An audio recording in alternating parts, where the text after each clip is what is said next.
Hey everyone, welcome back to my channel, and today I'm just going to show you, give you guys a quick update on what I'm going to be using to kind of tune my carbs on the 7 track bike.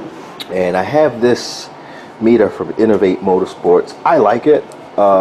It's pretty good, and it's the LM2, and it's really good in helping you troubleshoot and diagnose your any errors, or in this case for this bike, just to check the air fuel ratio. So I've had this for a couple of years now. I've used it and I'm really happy with it. So I'm just gonna open the box and show you guys what I got here.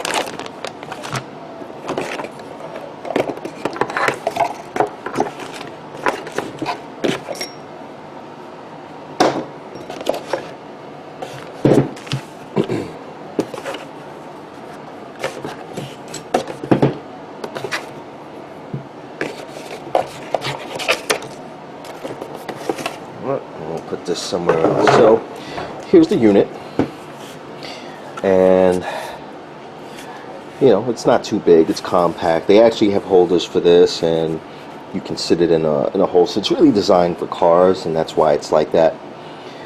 But typically when you get this, it comes with the unit itself, and it comes with this O2 sensor, and that's a Bosch 4.9, and they have also a 4.2 option. And then it comes with this power cord, which basically sits in an adapter that's very similar to one you have in your car, like this when you pull the cigarette lighter out, and then it goes into the unit. And that other adapter, I don't have it on me right now because it's on the bike, but it's directly connected to the battery. So here's the unit, and this is the power cable that connects it directly to the oxygen sensor. And this is actually a clamp, and what you're going to do is you're going to screw the oxygen sensor in the top of it. You can see it's threaded, and that clamps onto the back of the muffler like so. And here's the power. And this, which I just actually got as an accessory, is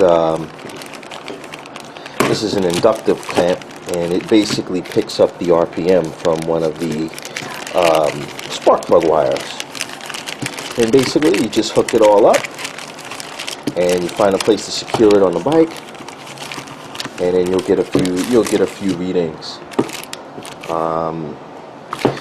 Over the top of the unit I have an SD card, and Innovate is smart. I mean, you have to buy their version of the SD card because it's formatted a certain way. But basically you can record the trip, and you can see the air fuel ratio at a particular RPM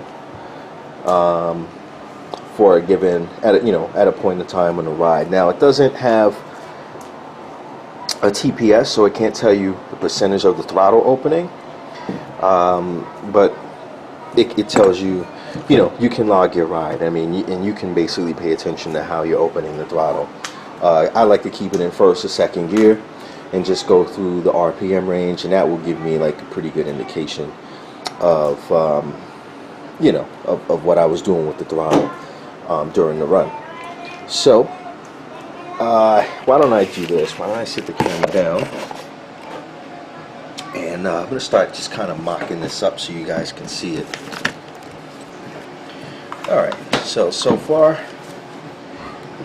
I have the LM2 connected with this cable directly to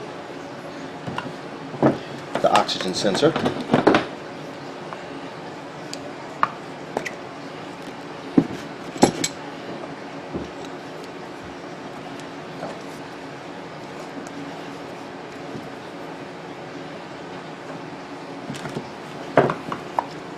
Just like that. Okay, so this is going to go in the muffler. You have this secured on the bike, and I'm going to demo this in a future video, possibly tomorrow, if the weather's not too crazy.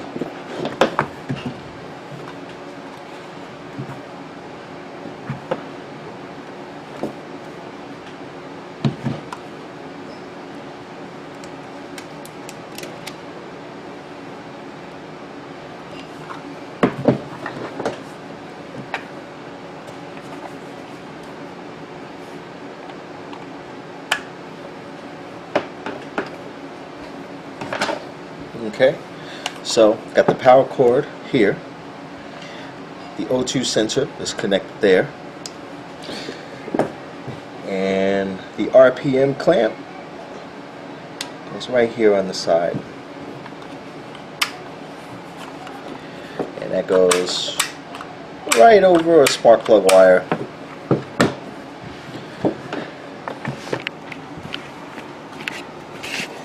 And that's pretty much that. And so you'll get readings. You can get the AFR, you can get the RPM, you can even get speed. You have to calibrate it though. I believe you... you know what, I'm not even going to say it because I don't even remember. I haven't done it in a while. But I'm going to get this mocked up on the bike, and I'm going to let you guys see how it works. I'll probably just... I don't have a clamp for it, so I'll probably just duct tape it to the tank, which is pretty much on the cheap, but we're not really concerned about that. We just want to get the job done, and that's it. I forget how much it costs. I think this was about 250 bucks for the unit itself. The inductive clamp was about 35. This was about 50. The oxygen sensor comes with it, but if you need a replacement, it's about 80. And this is just a bung that you can weld into the exhaust. It's pretty big. I don't think this would be compatible with most motorcycle exhausts. You'll probably have to use an adapter. They do sell an adapter that basically will allow you to get into the smaller size that's probably on your exhaust. So that's it. This is the Innovate Motorsports LM2. I'm going to demo this in a future video, so stay tuned for that video. And we should be going on a test ride soon. Just waiting for some of this snow to clear up. So hope you guys are enjoying this series, and if you have any questions, feel free, bounce them off me. And I'd like to do some more builds in the future. I'd like to do a Shred build. I'm actually eyeing some bikes on the web, like a 96 or 97 GSX-R 750 Shred. I'd like to rebuild one of those. At some point. I've always liked those. And then we're gonna get for this build, we're gonna get the bodywork painted. And I had these rims. I had these wheels media blasted. These are Marvich magnesium rims, and they're ready for primer and paint. I'm not gonna powder coat them because they'll outgas and they'll get brittle. But had a chance to inspect these since they've been sanded all the way down, and these rims are like new, so you can definitely get a lot more use out of them. Gonna just have them primed and painted, and that's that. So thanks again, guys. Feel free to hit the like button and subscribe if you like what you saw, and stay tuned. I'll be back when we get this thing mounted in a couple of days.